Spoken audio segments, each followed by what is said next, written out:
I want to start, and we're going to get you a microphone. I'm going to hand this to you in just a second, and we'll have one for me as well, if you don't mind, Tara.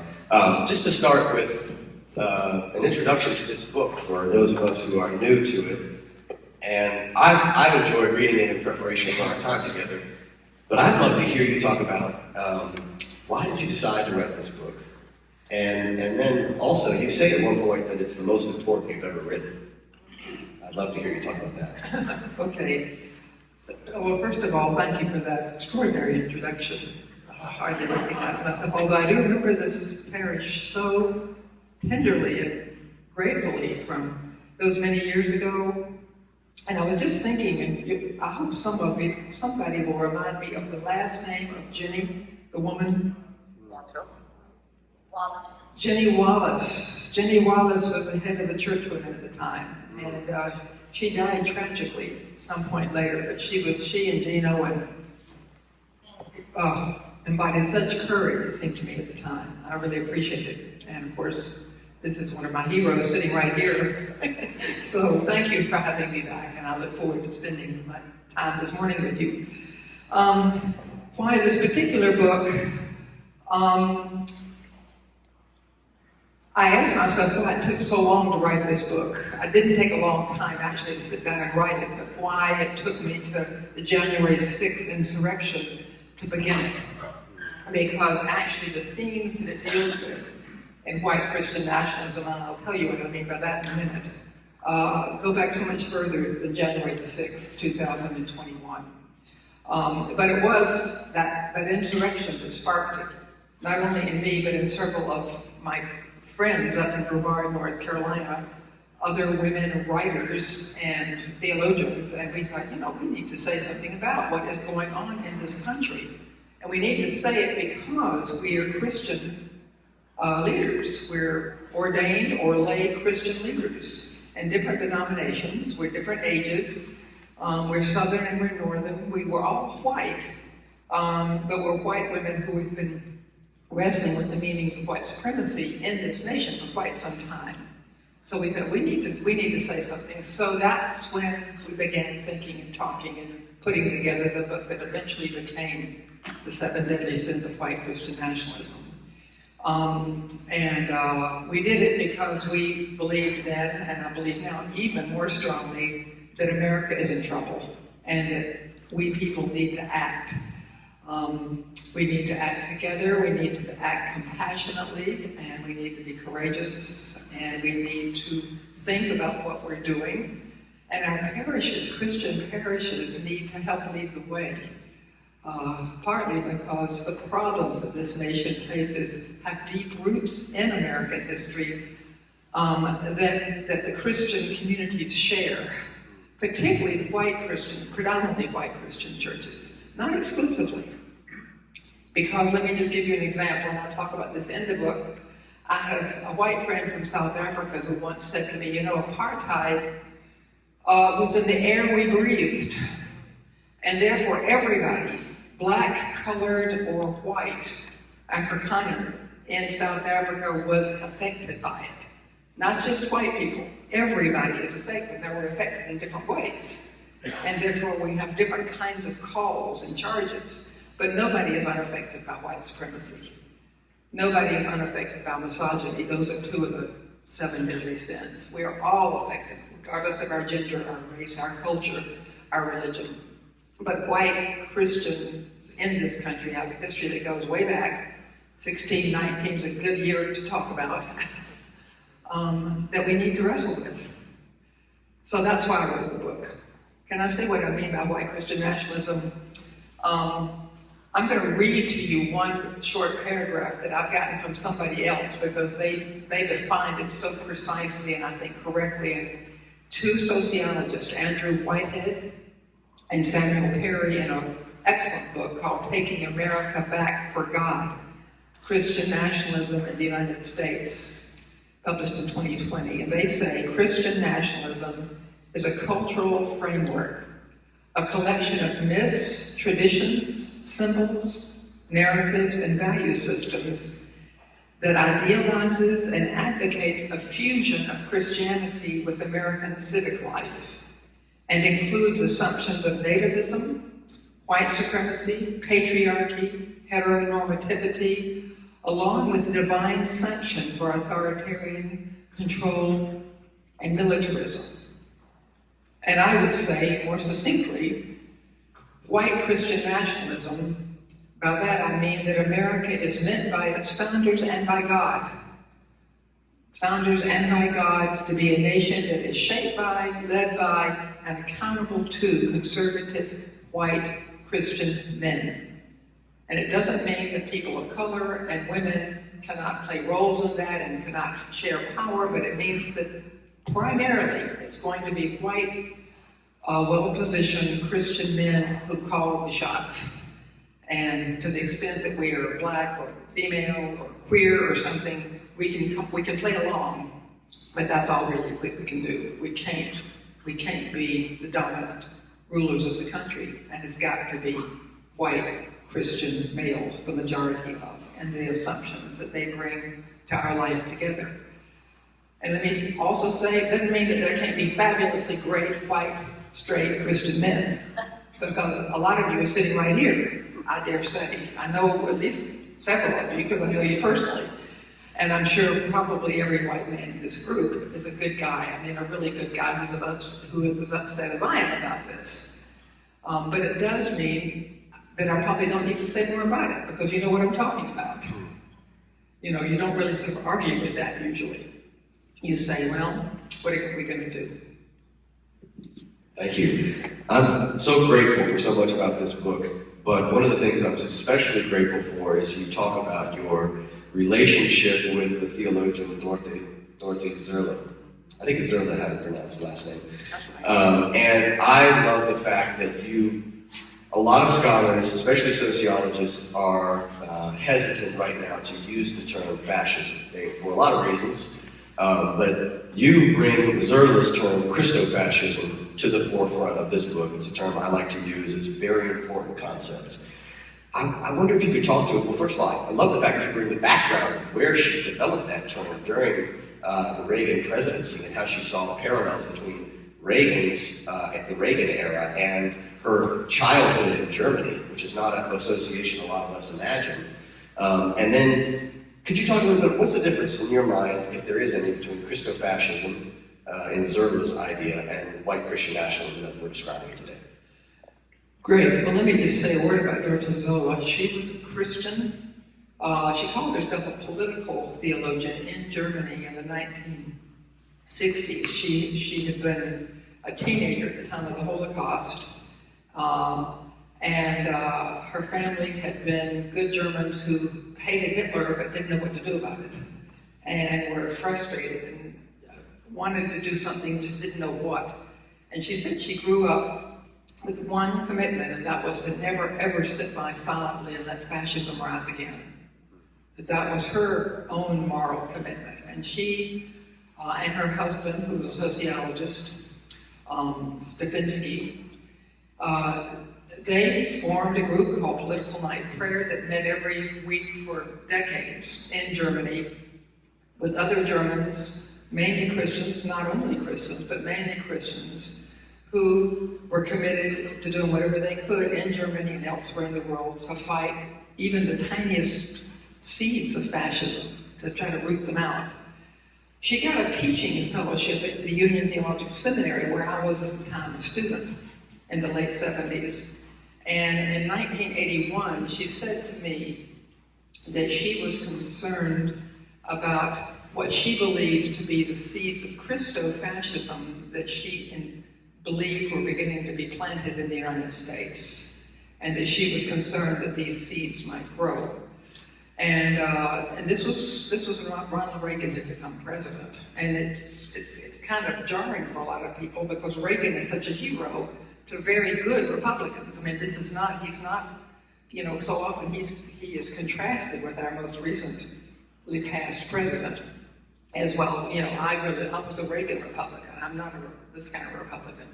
But listen to Dorothy Zerla's concerns. She really felt that in this trickle-down economy that Reagan set in place, where the society was structured to unregulate the economy so that the rich could get richer. And the theory was that the wealth was supposed to trickle down and everybody was going to be a beneficiary. But it really does not work that way, you may notice. It does not work. Capitalism just doesn't work that way. This book is not anti-capitalist. Dorothea Zola was not anti-capitalist. Now, she would have said, as many good folks do, that she was a democratic socialist. I would say that about myself, to be honest. And by that I mean that there's a place for capitalism, an important place, and it's not going to go away. We can't wish it away. We are in a capitalist, not just a society, but a capitalist world. And the best we can do is make it work for everybody. Regulate it so that people, the poor, are not dropping out of sight and dying. So that regulating capitalism was very important to Dorothea Zola as an anti-fascist move, because what she had seen in Germany was that a particular class of people, namely white Aryans, rose to the top and got all the money, held it there, mounted military campaigns that we know very well from our own history, and went after everybody else in the world that they could, certainly Europe at that time, and then eventually America. And Dorothea saw that happening in the political economy of the early 1980s. And she also noticed, of course, the white supremacy, and she noticed the misogyny, and she noticed how easy it is to dispense with people of color and with the power of women to regulate our own reproductive options, for example. That women should have to answer not to the society, but to themselves, their families, their spouses, their partners, and mainly themselves in making reproductive choices. And she saw that that was under attack in the early 1980s. And that's what she meant. And she used Christo because she saw that the Christian churches were being co-opted to support that agenda. So that people dated back to different points. And in this book, I talk a lot about the last 75 years being a time in which Christian churches have increasingly been co-opted by this big business, trickle-down stuff, and by what has turned out to be a very right-wing Republican Party. Now, my siblings are both here, Ann and Robbie, and I adore them, and they've helped me a lot think about these things. But, you know, we were raised in a mixed family. We had a Republican dad and a Democratic mom. Probably a lot of you. Some of you may well be Republicans. Some of you, probably many of you, were raised in mixed families or Republican families. This is not an anti-Republican tirade. This is an anti-what has happened right now to the Republican Party tirade, if you will, because this is unacceptable. We cannot have our democracy stolen by anybody. And that's what Zola saw happening in 1981, that this was beginning to happen, and her worst fears, I think, were being realized today.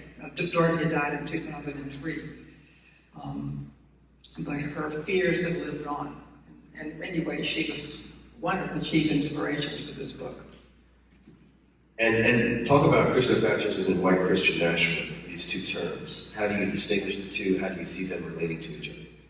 Well, white Christian nationalism I really do see as this cultural motif that begins in 1619 with the declaring of Native Americans to be heathens and Africans being brought over through the Middle Passage as slaves. That it really is a historical movement that has been like an underground current. Very few people acknowledge it, but it's been there for 400 years. Fascism really is a 20th century political movement that we see so clearly in Mussolini and in Hitler, that really is about the superiority of Aryans, of white people, white European people to rule and dominate the world if possible, but certainly the societies.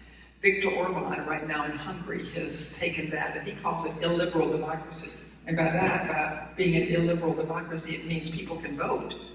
Democracy, but only certain people can vote. And they can only vote for certain candidates. That's illiberal democracy. And that is what Tucker Carlson, for example, on Fox News advocates. That is what many people right now, the MAGA group, advocate. This is a liberal democracy. We'll be able to vote, some of us, not everybody. Some of us can vote, and there'll be certain people we will have to vote for, or else our votes won't count.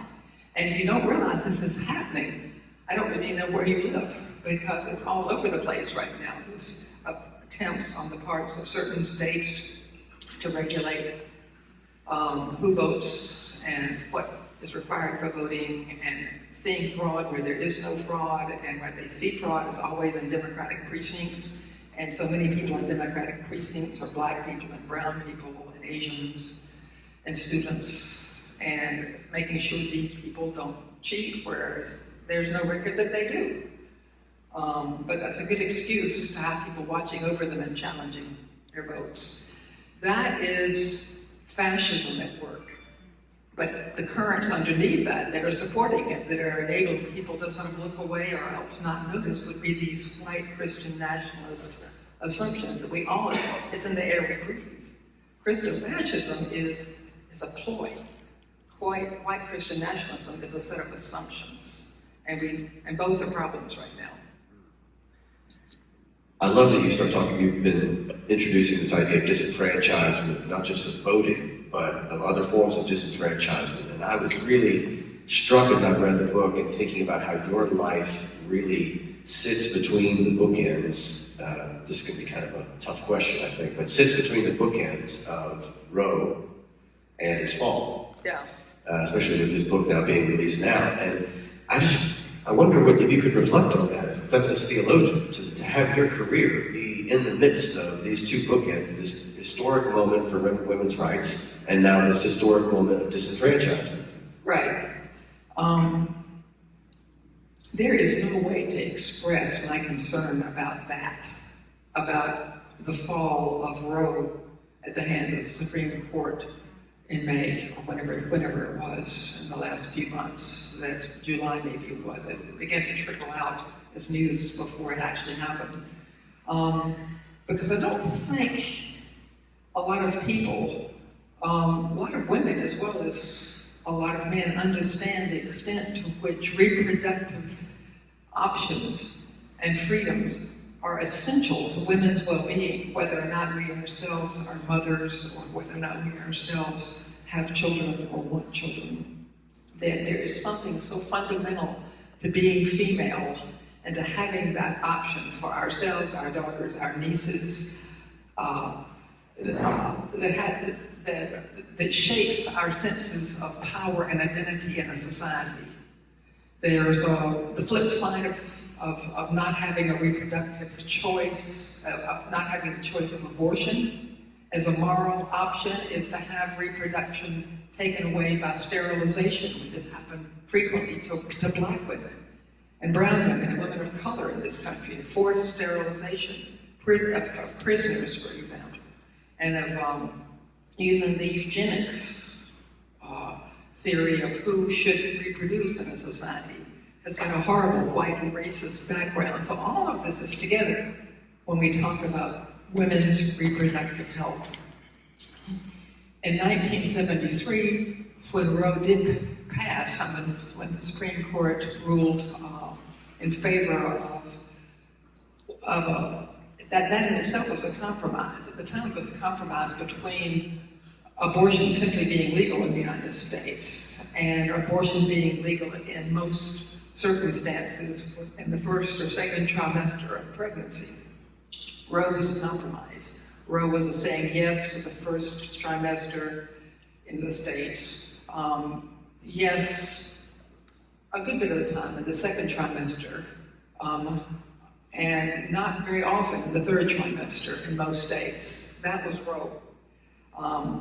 And then to have the Supreme Court, largely male, as we know, largely white, largely Catholic, though there was a black man and a white woman who were part of the decision, taken away. It was so, and using 16th and 17th century justifications, reaching back into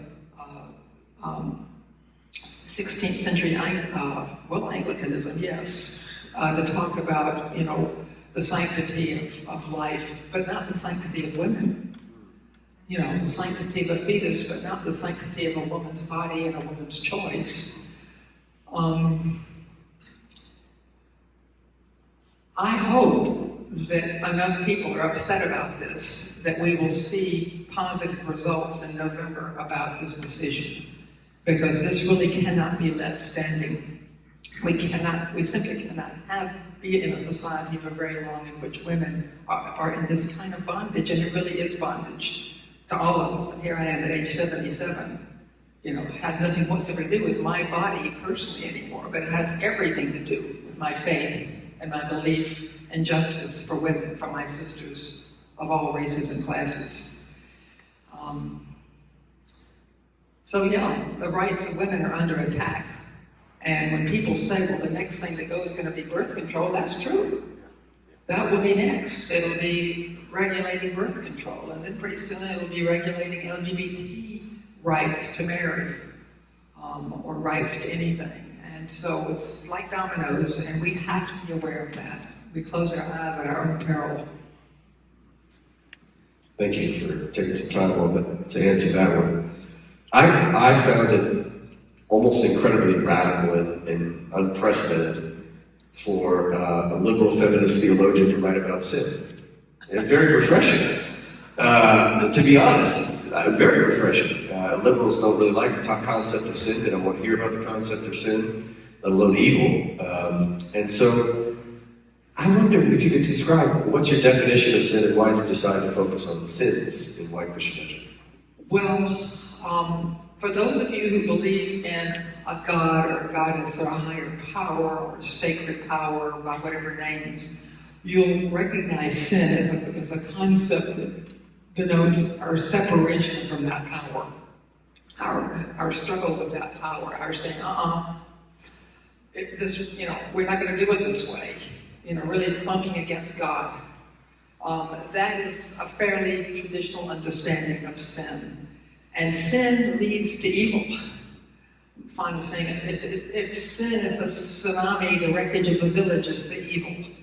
If sin is the fire, the burning down of the house or the stables with the horses in it, that's the evil. So you've got sin and evil linked up as cause and effect. White supremacy, the sin, slavery, Jim Crow, attack on voting rights, these are evil consequences of sin, and so forth. For those who are not particularly religious, and I have some in my own family, and certainly among my beloved friends, think of sin, you can translate it as a stumbling block along our common path, something that you believe in justice, you want right relation, you believe in mutuality, and you're walking down the path and suddenly you fall off of it because you bumped into something. Well, think of that big old boulder as sin. How did it get there? Who knows? But there it is. And suddenly you're not on the path toward justice any longer. So I don't think you have to be religious to understand this book or to understand the seriousness of our predicament as people in America. I think it helps to understand sin as something that is collective. I'm not talking about the 7 deadly sins of gluttony and lust and whatever here. I'm talking about, I can tell you what they are if you want me to. Well, that's my next question. Okay. I'm talking about specific problems. 3 of them I call sins of the soul because they are so universal. They're not Americans. They're not American problems. They are our human problems. One is the lust for omnipotence. That is to have power over each other, power over animals, power over other nations, power over a spouse, power over our children, and power over as control.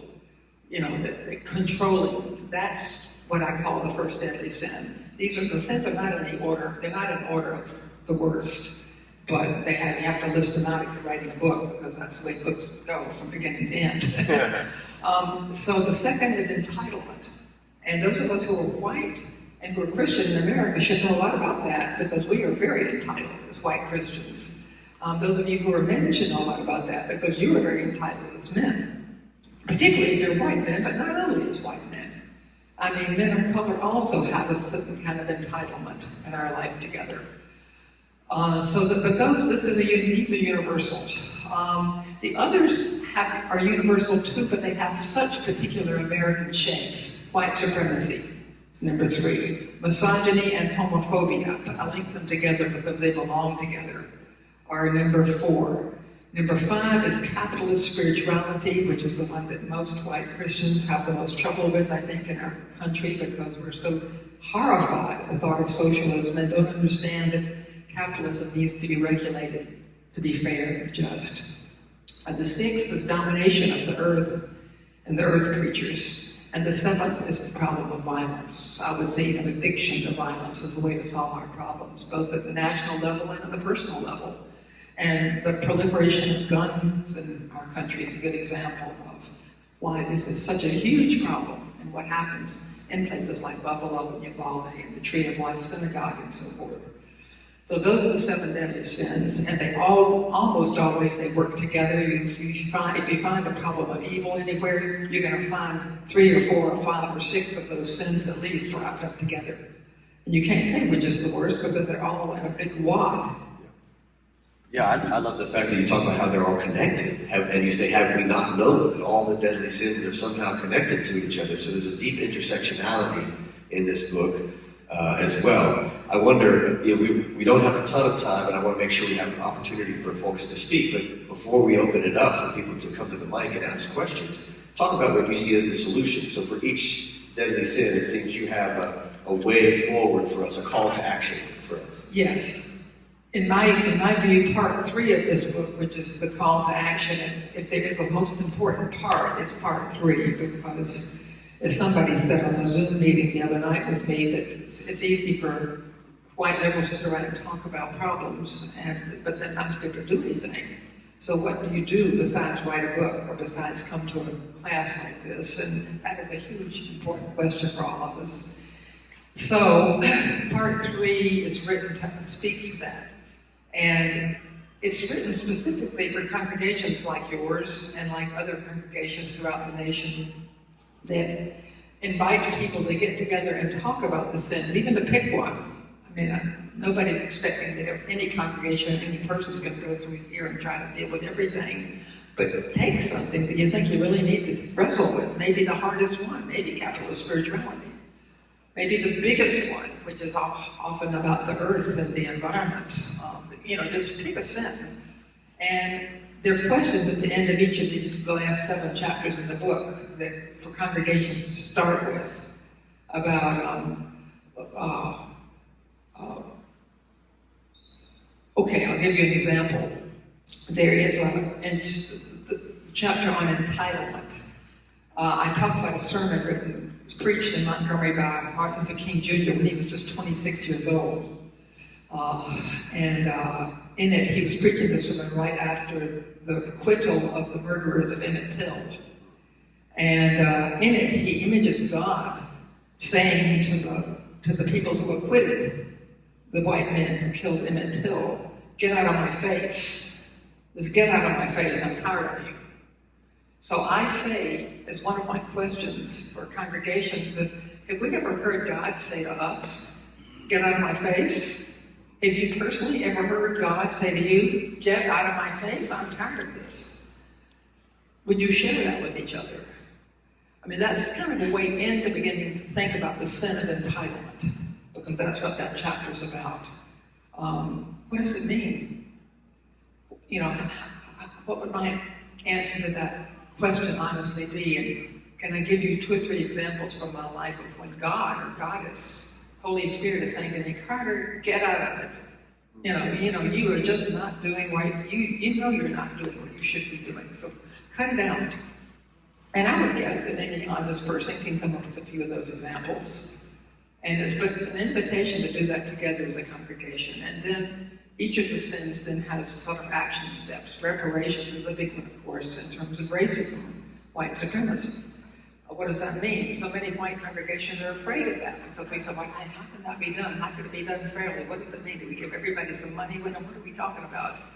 Oh, there are all kinds of creative ways of thinking about reparations in our society. But it's something we have to think of together and then find other groups that are thinking of this and figure out what we can do with these other churches, for example, that are thinking about the same things, and then how we all approach our government together, things like that. Yeah, I wonder if, just to list out the 7 calls you have, is empowering one another as a sort of counter to omnipotence, so empower with shared power, embodying humility as a counter to entitlement, approaching the blackness of God, which is, I love that chapter, as a counter to white supremacy, empowering women and LGBTQ people is sort of my summary for that section, countering misogyny and countering homophobia.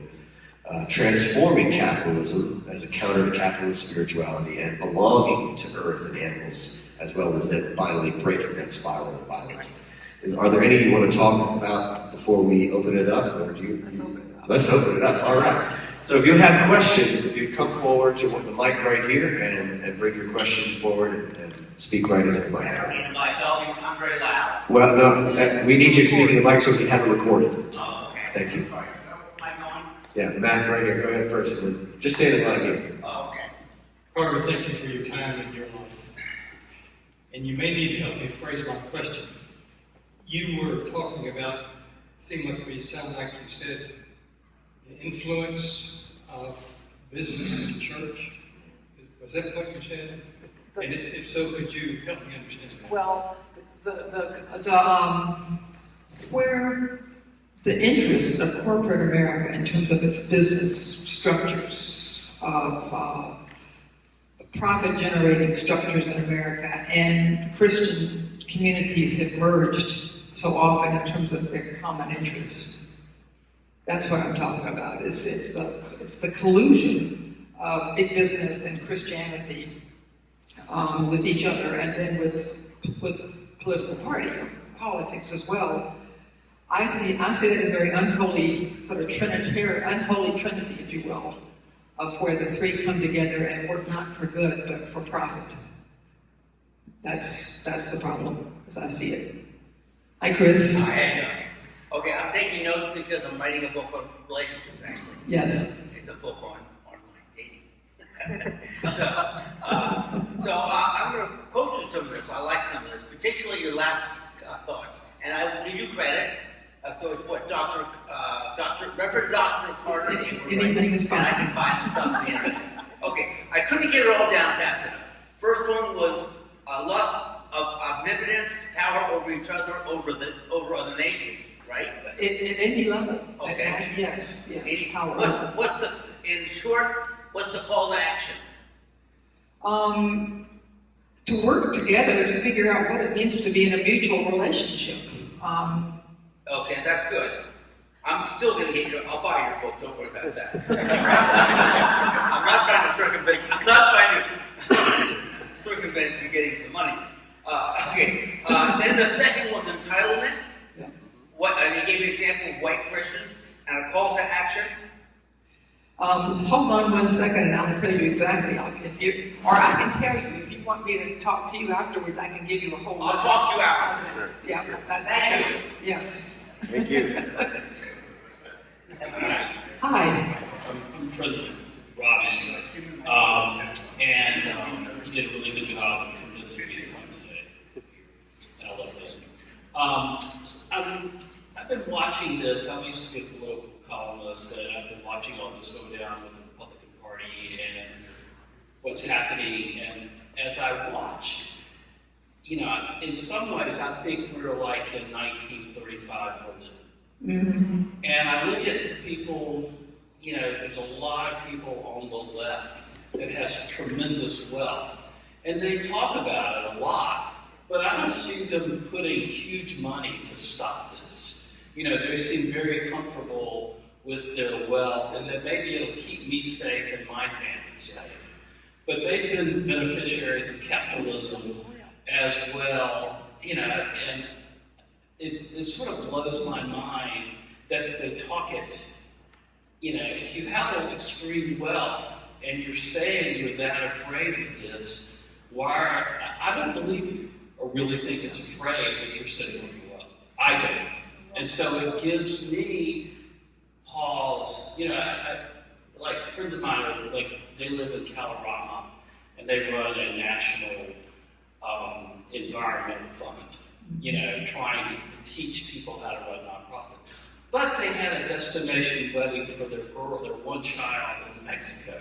And I'm like, okay, could you not have had it in Colorado? Did you need to fly everyone? So it smacks me of you're really not committed to this. So talk to those two things, particularly about the welfare. Well, I think you're raising a very interesting and hugely significant problem, just pointing it out. In what I'm doing here, you can most readily sort of get into that, I believe, through the sin of entitlement, because that's what I think people left, right, center, all of us have to wrestle with that. What kind of entitlement do we actually embody, and what do we do about it? If I'm a person of huge wealth, which I am not, but if I were, what do I do with that? Or even with the wealth I have, the little portion of human wealth that is mine and my family's, how do we live that? How do we organize that? What do we do with that? How can we help financially in significant ways address the problem that we're trying to discuss here this morning? Because you're right, the people on the left have every very good reason politically to do something with that money that will help turn this ship around that we're on. Because I think you're right, and we're sailing very close to the early 30s in Germany. So I think we are too. Yeah, I think we are. We're to the line. We may win again, and we may deny them, but we may lose Congress, and then we have no chance. Well, and then I think because they're going to restructure law. Oh, absolutely. And I think that one of the things I also would say here is, regardless of what we do in November collectively, and I hope for the best, but regardless, this is ongoing. I mean, I have plans right now to talk on a Zoom meeting in February with people who were part of a meeting the other day in Maine, the state of Maine, about, okay, now where are you?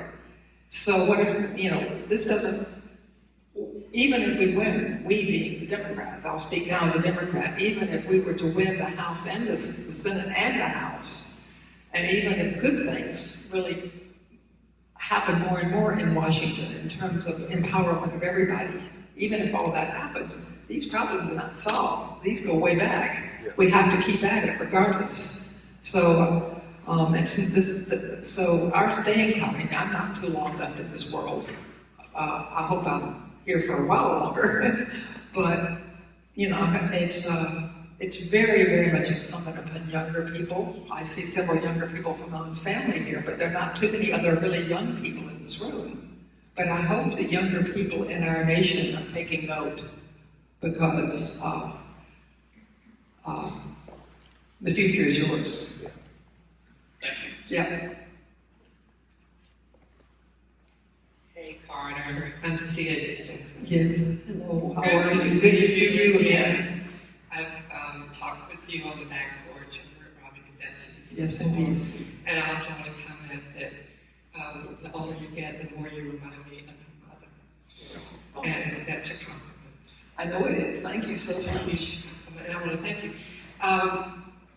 One thing, when you mentioned trickle down, I think that trickle down did occur, that like Reagan was talking about, and it went from the capitalist economy to the mega churches. I'm sorry, to what? To the mega churches. Oh, yeah. And to the whole prosperity gospel thing, and the whole, money is our thing. And, wealth out of money. That's a good point. I'm teaching sophomores at UNC Charlotte. I do a critical thinking class. And I'm just going to ask you for one little nugget that you would like to see me spread to that course, because I give them lots of readings and just things to chew on. And if you have something, and it might also apply to your precious niece, Kate, and that whole generation. Yeah. Can I think about that? Yeah. And I promise I'll get back to you, Yeah, thank truly, because I think that's a hugely important question, teaching and how we pass this on to younger people. Appreciate it. Yeah. Good to see you. This will be our last question. Hello. Hello. I'm Bruce Elliott, and I have a question for that's historically oriented. In our class, our faith formation class, a couple of years ago, soon before the pandemic, I don't know how that subject came up, but there's a film and photographs of a meeting in Madison Square Garden in New York in 1940, where these people are all dressed up. There's 20,000 people there. It was a group, it was a national conference, once a year thing. But they are dressed, they look so much like Nazis. Yeah, they were Nazis. Yeah, and there was all this talk that is very similar to what you hear now. Yeah. So there was that. So this is not a new thing. No. Okay, and then with McCarthyism in the late 40s and in the early 50s, I mean, it was in a different bar, but it was the same kind of thing. So, but what do you think has taken place within American society and culture that has allowed in the last 15 years for a greater legitimacy and a more broader-based acceptance of these fascist ideas that happened in the 40s and 50s? It's a great question, and I didn't come here primarily to sell books, but the book really deals as clearly as I can with that movement over a 75-year period, because you're absolutely right. I mean, I trace it not back to that rally, but I've seen many pictures of that rally of George Washington flanked by, it's either Hitler flanked by George Washington or vice versa, but they're up there together in Madison Square Garden, which is filled. And it is a Nazi rally, and it is, this may be the rally at which Charles Lindbergh spoke. I mean, Charles Lindbergh, you may recall, I grew up thinking of him as an American hero. And his wife is an author of a wonderful meditation book. Well, he was also a Nazi sympathizer, and as was Henry Ford. And other, we won't get off there now, but there were people that we think of as great Americans who've gone down in our history as important Americans who thought Hitler was pretty great and who approved of a lot of what he was doing. And you see Ken Burns, the Holocaust last week, who were falling into this very, very evil trap of anti-Semitism. I couldn't watch the Holocaust, U.S. and the Holocaust thing without wondering what on earth I would do, what we would do if that were happening here. What we as Christians would do if suddenly we were being told that our survival depended upon our demonization of anybody. White people, demonization of black people, Christians, demonization of Jews, etc. How do you withstand that? That's what I hope this book will have people talking about, is okay, if we are moving in this kind of direction. And I think what happened is, corporate power,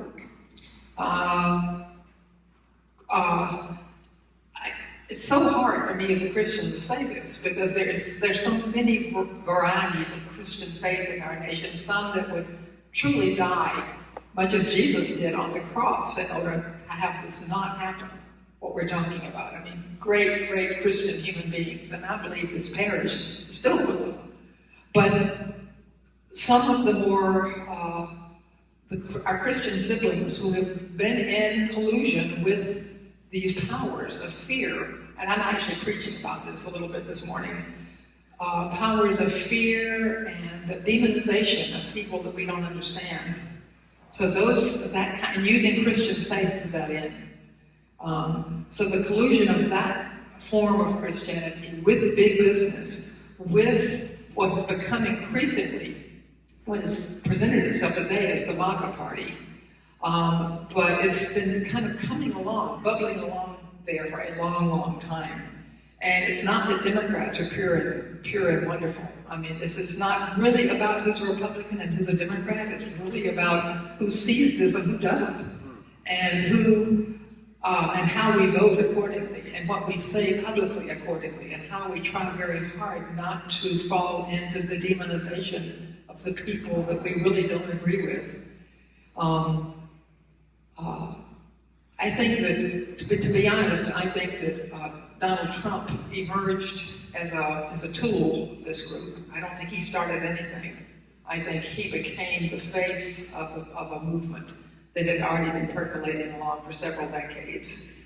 And this book actually traces this back only really as far as about 1945, which is when I was born.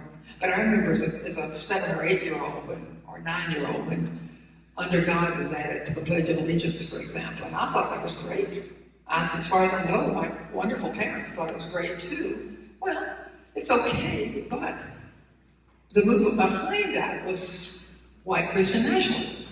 See what I mean? So we don't, you don't know that. You feel like something's wonderful and it's innocent enough, but you don't see that underneath that there's somebody that is telling you, that watch out for those Jews, watch out for those Muslims, watch out for those people who are not Christian, watch out for those watch out for people who don't want to have prayer in the schools, because what is their motive? Not to have our children able to pray. You know what I'm saying? So it's the things we don't see, not because we're evil individuals, but because we just don't see, because we have been fed on white Christian nationalist assumptions. Thank you so much. Let's give it a round of applause for Dr. Heyward. Thank you so much. We will see you in worship.